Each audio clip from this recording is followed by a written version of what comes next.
Parashat, Allez-y, allez-y, je vous en voilà, prie. Parashat Vaishlach avec tellement de rebondissements, vraiment la rencontre de Esav, le combat de l'ange et tout ça et tout. Bon. Et il y a ce petit passage toujours qui nécessite un commentaire, c'est que lorsque la Torah dit que dans la nuit, Vaikah et Shene Nashav, il a pris donc ces deux femmes, Rachel et Léa, Vechete Shifrotav, et ses deux servantes, Bilha et Zilpa, Vet Ahad Asar Eladav, et ses 11 enfants. Veillavor, pourquoi? Parce que Benjamin n'était toujours pas né. Il avait que 11 enfants. Veillavor et Mava Yabok. Et il a traversé le petit ruisseau, le Mahavar Yabok. Alors Rachid dit, comment 11 enfants? Mais il en avait 12. Vedina et Chaïta. Et Dina alors était où? Rachid dit, de cette fameuse réponse que tout le monde connaît, Natna Beteva. Il l'a mis dans un coffre, Venata Naal Befanea. Il a fermé le coffre.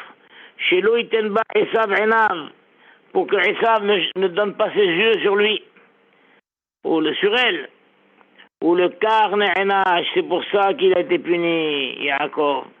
Chez Manam et Ahiv. Il a empêché son frère d'épouser sa sœur Dina, sa fille Dina, chez peut-être qu'elle lui aurait fait faire choix. Venafla Shrem. C'est pour ça qu'elle est tombée dans les mains de Shrem.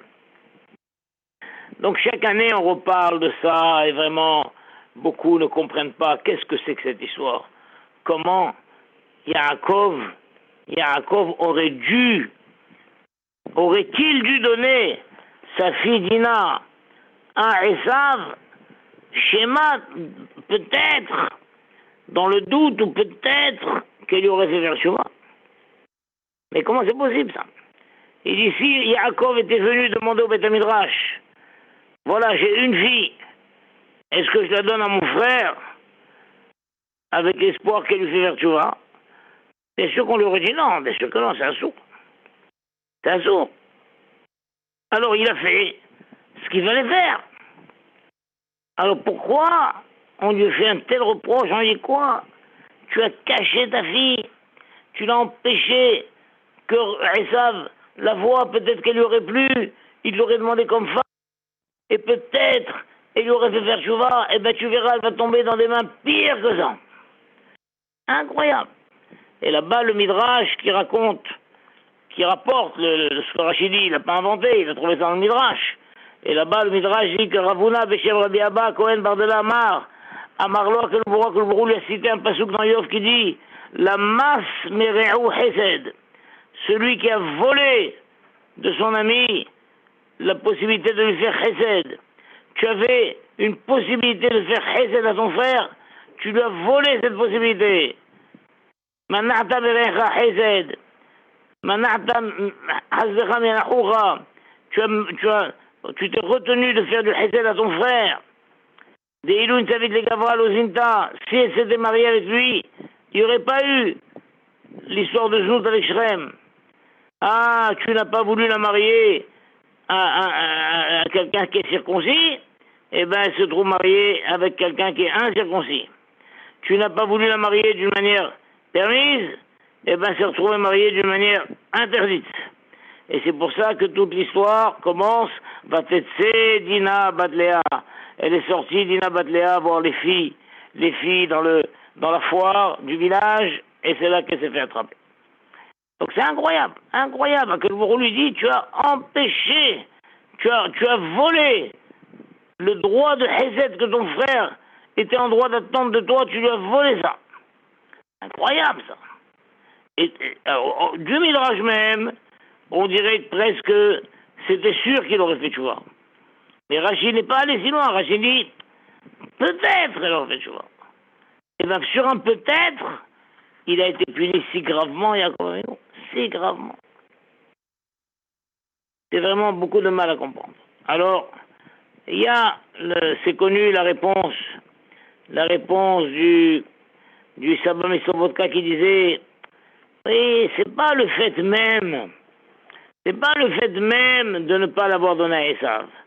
Mais c'est que quand il a fermé le coffre dans lequel il a mis, il a fermé trop fort le couvercle. Il a fermé trop fort.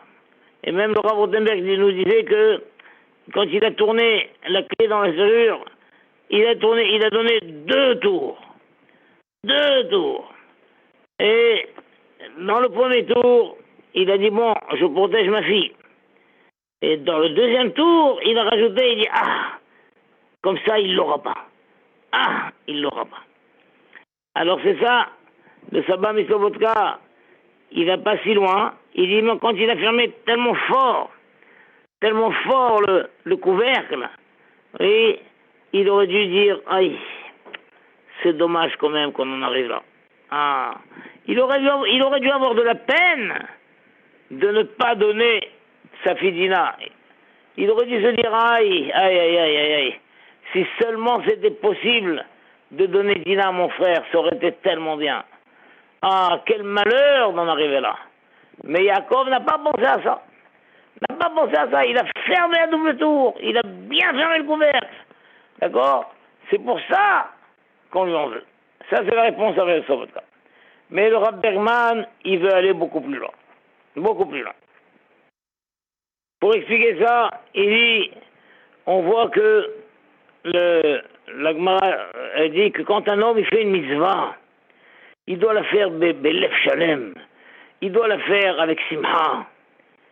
Et si Réhouven avait su que la Torah allait écrire qu'il a sauvé Yosef en disant non, mes frères, ne tuez pas, jetons-le dans le puits, laissons-le mourir de mort naturelle, ou laissons-le mourir par les scorpions, mais au moins que ce ne soit pas nous qui le tuons.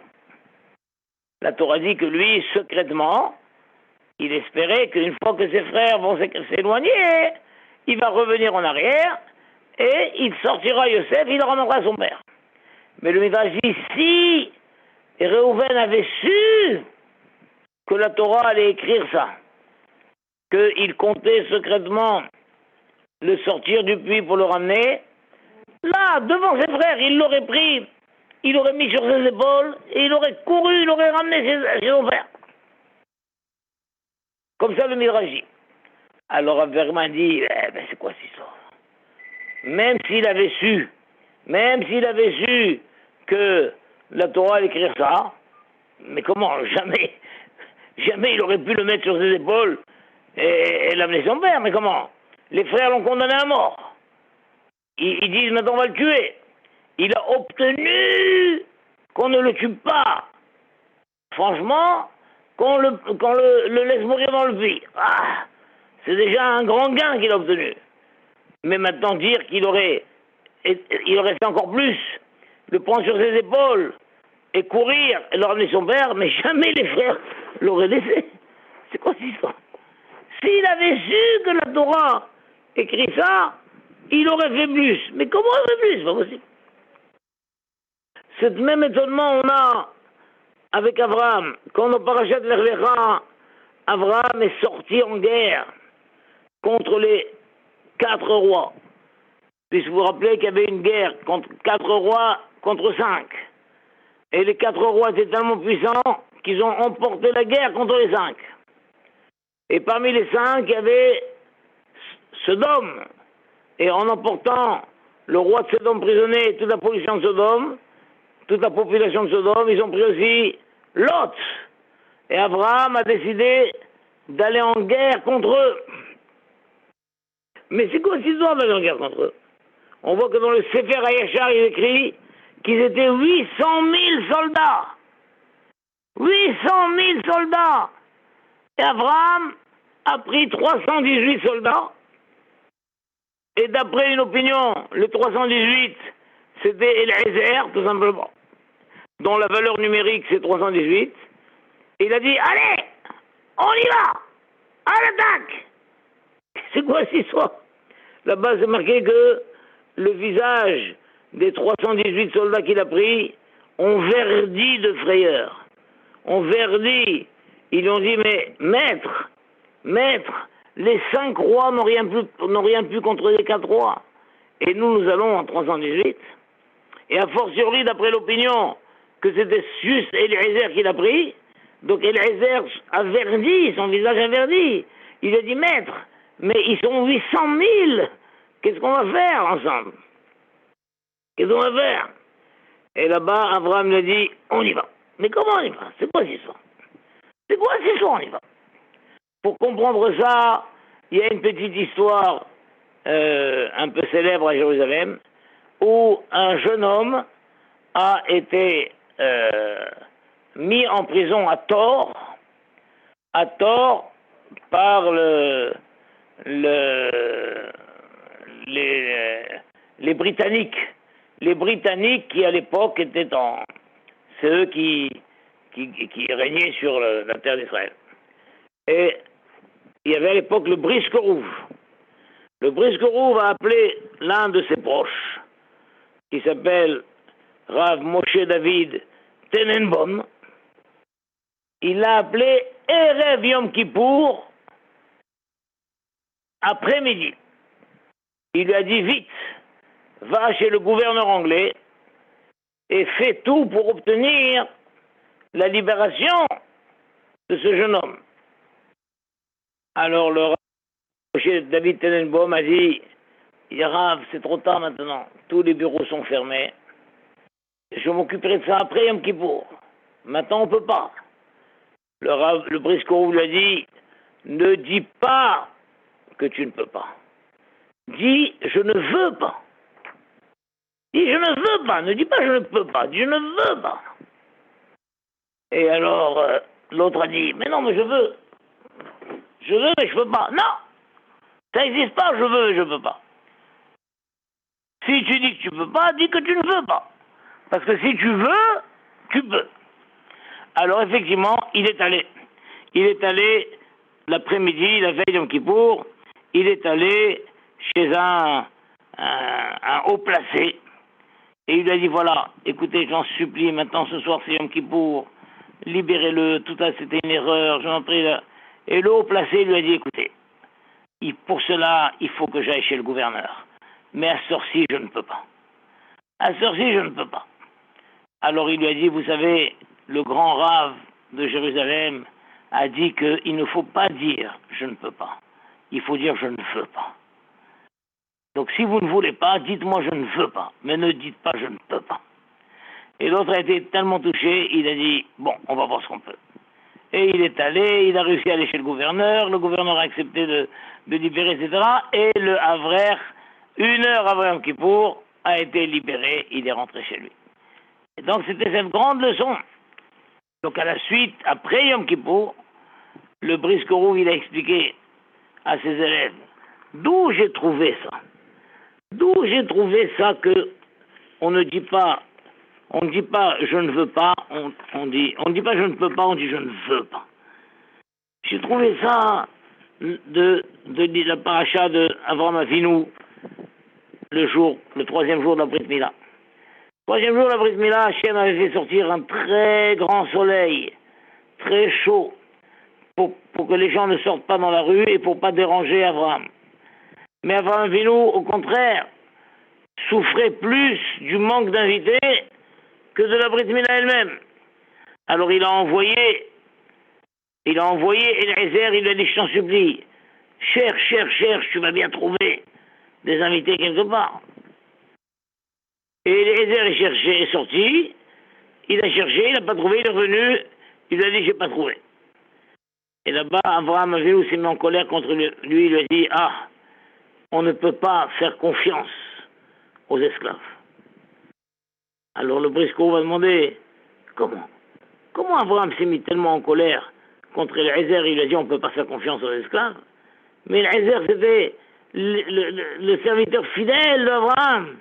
C'était lui qui répondait la Torah de son maître à tout le monde.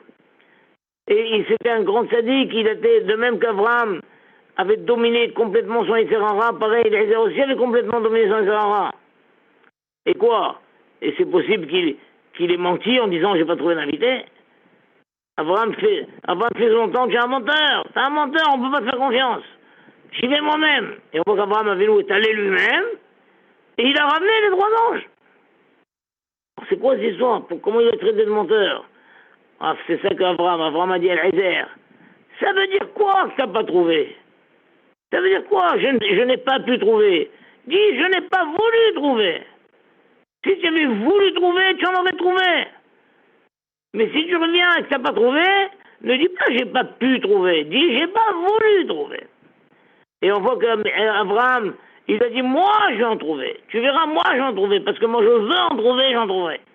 Et Abraham s'est levé, hop, et il a trouvé les anges devant lui. Donc il dit, c'est ça une très très grande leçon. Ne dis pas je ne veux pas, dis, ne dis pas je ne peux pas, dis je ne veux pas. Et on voit qu'il y a une mitzvah dans la Torah qui s'appelle Va'alachta bidrachav. Il faut aller dans les chemins d'Hachem. Il faut ressembler à Hachem.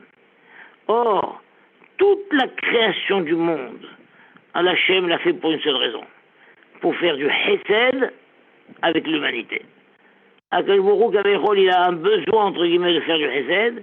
Il a créé un monde pour faire du Hesed avec l'humanité. Et c'est marqué à chaque fois, Vayar Elokim Kitov. Hachem a vu que c'était bien. Ah, c'est un monde merveilleux. Et Hachem va pouvoir faire du Hesed dans ce monde-là. Et nous avons une mitzvah d'aller dans le chemin d'Hachem. Donc tout le sens de notre vie, c'est de faire du bien à autrui, de faire du Hesed à autrui. Et alors, à partir de ce moment-là, tout celui qui est convaincu de vouloir faire le bien, il veut faire le bien. Il veut faire le bien de toutes ses forces. Mais il n'y arrive pas, il ne peut pas. Eh bien, Akadosh Baruch Hu va l'aider. Akadosh Baruch Hu va l'aider, puisque le but de la création, c'est de faire du bien. Et Akadosh Baruch Hu est capable de créer même une nouvelle créature, pour pouvoir lui permettre de faire le bien qu'il veut faire. Et de même que Hachem, il a créé le monde du néant pour faire du bien, apparaît Hachem, il fera un miracle, il te créera quelque chose pour t'aider. Et Béhémet, c'est ça que Hachem, Abraham il a dit à Eliezer. Comment? Tu es parti, tu as cherché des invités, tu n'en as pas trouvé? C'est que tu voulais pas, en vrai. Si tu voulais, Hachem, il t'aurait aidé à trouver des gens. Tu aurais trouvé des gens. Tu vas voir, moi j'y vais. Moi j'y vais, Akadosh Baruch Hu va m'aider. Effectivement, il est allé, hop, et Akadosh Baruch Hu l'a aidé, il a trouvé tout de suite il lui a envoyé tout de suite les 3 anges, là. Incroyable, ça. Incroyable. Pour que celui qui veut Hachem l'aide à faire. Alors, c'est ça le hidouche que le Midrash dit. Si Réhouven avait su que la Torah allait marquer qu'il a fait ça pour sauver son frère et qu'il comptait revenir le chercher du pluie, s'il avait su que la Torah allait marquer ça, il aurait tout de suite pris sur ses épaules. Il se serait sauvé avec son frère pour l'emmener chez le père. Et nous on a demandé, mais comment les frères l'auraient pas laissé? Le frère l'aurait frappé. Non, parce que s'il est convaincu, il veut faire complètement son Hesed à fond, eh bien que l'aurait aidé. Il aurait mis son frère sur ses épaules, à la barbe de ses frères, il se serait enfui, les frères auraient été paralysés, ils n'auraient rien fait. Ils n'auraient rien fait. Et c'est ça qui s'est passé dans la guerre d'Abraham avec les 4 rois. Il a dit à Eliezer, on y va, on n'a pas le choix, il faut sauver Lot. Et Eliezer ou les 318, leur visage averdi, on a dit, mais comment? Ils sont 800 000. On n'a pas le choix, ne dites pas on peut pas, dites qu'on veut pas. Mais quand on veut, on y va. Et effectivement, ils sont arrivés devant les 800 000. Abraham Avinu s'est penché, il a pris une poignée de terre, il a envoyé la terre, voilà. Et chaque grain de terre s'est transformé en flèche, en sabre, en épée, et Et rien qu'en lançant, lui et Eliezer ont lancé des poignées de terre, et ces poignées de terre ont tué des milliers de gens. Parce que chaque grain se transformait en flèche, en sabre, en épée, en couteau, tout ce que vous voulez. Eh bien, c'est là, comme ça Rav Bergman dit, c'est ça le sens secret de ce Midrash. Ah, Yaakov, Si seulement tu avais voulu sauver ton frère. Toi, tu as dit, je peux pas, mais je peux pas. Je peux pas donner ma soeur à mon frère, c'est pas possible. Il y a un risque, d'accord. D'accord, il y a une chance qu'il lui fait tchouva. Mais il y a un risque que c'est lui qui la dégrade. Je peux pas prendre ce risque. Et effectivement, et s'il avait demandé à un rave, le rave lui aurait dit, tu ne peux pas, ne fais pas ce prendre ce risque. Mais que je vous dis à Yaakov, mais toi, c'est ton frère. C'est ton frère, tu as passé ton temps à dire, je ne peux pas donner ma soeur à mon frère, ma fille à mon frère. Je ne peux pas. Il fallait pas dire je ne peux pas, il fallait dire je ne veux pas. Je ne veux pas lui donner. Parce que si tu voulais lui donner, tu as oublié un élément important, c'est que moi je t'aurais aidé. Moi je t'aurais aidé et je te promets que ton frère aurait fait tchouva. Donc c'est pas que peut-être il aurait fait tchouva. Il aurait fait tchouva. Mais toi tu n'as pas voulu. Tu as fermé la porte. Tu as bien fermé le couvercle avec force. Tu as donné 2 tours de clé à la serrure. Et tu n'arrêtais pas de dire, mais je peux pas. Je peux pas quand même. Je peux pas donner ma soeur à mon frère, ma fille à mon frère. Je peux pas faire ça. Il fallait dire, je ne veux pas faire ça. Parce que si tu voulais, tu n'aurais pas dit, je peux pas. Tu aurais dit, Hachem, moi je veux sauver mon frère. J'ai un élément, c'est ma fille. Je t'en supplie, Hachem. Tu vas m'aider, parce que toi tu as créé le monde pour faire du Hesed. Moi aussi, vers la David Rachav, je t'en supplie Hachem, fasse que ma fille fasse faire tchouva à mon frère. Et ça serait passé comme ça. Ça se serait certainement passé. C'est pour ça qu'Hachem est tellement en colère. Il dit quoi? Tu as empêché ta sœur de faire tchouva à ton frère, sous prétexte que c'était un risque. Tu as oublié que moi, je t'aurais aidé, eh bien tu verras, elle va tomber pire que ça. Pire que ça. Elle est tombée chez un incirconcis. Elle est tombée d'une manière interdite. Tu comprends? Donc ça c'est une chose incroyable. Donc c'est un hidouche incroyable, incroyable. Incroyable, incroyable. Ne dis pas je ne peux pas, dis je ne veux pas. Parce que si tu dis je veux, alors le sable peut devenir des épées. Si tu dis je veux, tu peux prendre ton frère sur les épaules, devant tous les autres frères, ils te diront rien, ils seront paralysés, tu partiras. Si tu dis je veux, tu peux donner ta fille à Esav et lui faire tchouva. Mais au fond, on ne veut pas. Au fond, on ne veut pas. Au fond, on ne veut pas. Mais un homme n'ose pas dire je ne veux pas. Alors il dit je peux pas, je peux pas, je peux pas.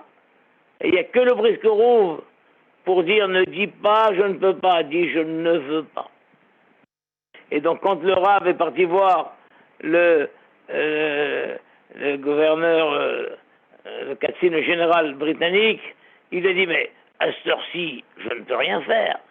Il lui a dit le Rav nous a appris qu'il ne faut pas dire je ne peux rien faire. Il faut dire je ne veux pas faire. À cette heure-ci je ne veux pas faire, c'est fini. C'est fini, les bureaux sont fermés, à cette heure-ci, je ne veux pas. Et l'autre a dit, non, mais je vous promets, alors si vous voulez, vous pouvez. Et il est allé chez le gouverneur et il a libéré. C'est une très très grande leçon. On trouve ça chez les grands rabbinim qui ont cassé des murailles. Des murailles ils ont cassé. Quelle que soit l'heure, quelles que soient les circonstances. Quand je veux, j'y arrive. Pourquoi? Parce que quand je veux, c'est la raison même de l'existence du monde. C'est la raison même de la création du monde. Hachem, il veut faire du bien à ses créatures. Et il nous dit, va l'arta vidrachav. Tu vas dans les chemins. Va dans les chemins d'Hachem. Ne dis jamais je ne peux pas. Ah, des fois tu peux dire je ne veux pas. Je ne veux pas, mais sois honnête, dis je ne veux pas. Non, j'ai pas envie de l'aider. J'ai pas envie de l'aider, je ne veux pas. Mais dis la vérité, dis je ne veux pas. Ne dis pas, ne te cache pas derrière un je ne peux pas. Je ne peux pas, ça n'existe pas. Voilà mes amis, voilà, Raphaël Kleiman, il a dit, moi je veux créer un groupe de Torah, je veux créer. Et Baruch Hashem, de semaine en semaine, il a élargi son réseau d'amis, Et combien de gens, grâce à lui, étudient la Torah, fréquentent des communautés, assistent à des cours de Torah. Pourquoi? Parce qu'il n'a pas dit je ne peux pas. Il a dit je veux. Et celui qui dit je veux, il a une siyata d'Ishmaïa. Il a une aide divine. Et voilà. Bracha ve'atzlacha, mes chers amis. Qu'Hachem vous bénisse. Alors Raphaël, lundi prochain, je suis à Paris. On se parlera, on verra si on pourra maintenir le Zoom ou non. Je ne sais pas encore où je serai lundi prochain. Bah, Bezrat Hachem, dimanche, on est ensemble, Rav. Ah oui? Où je suis dimanche? Je ne sais pas moi. À Saint-Brice, c'est nous qui organisons avec vous. C'est vrai? Waouh! Ouais. Je suis content! Ah ben je suis très content alors! Eh ben voilà, il y aura les copains, je les verrai en chair et en os. Il y aura tout le monde. Voilà. Génial, génial. Eh ben c'est bien. Eh ben je vous embrasse les enfants. Alors à dimanche, les attachés. À dimanche, bye bye. Bye bye. Shabbat shalom. Bye.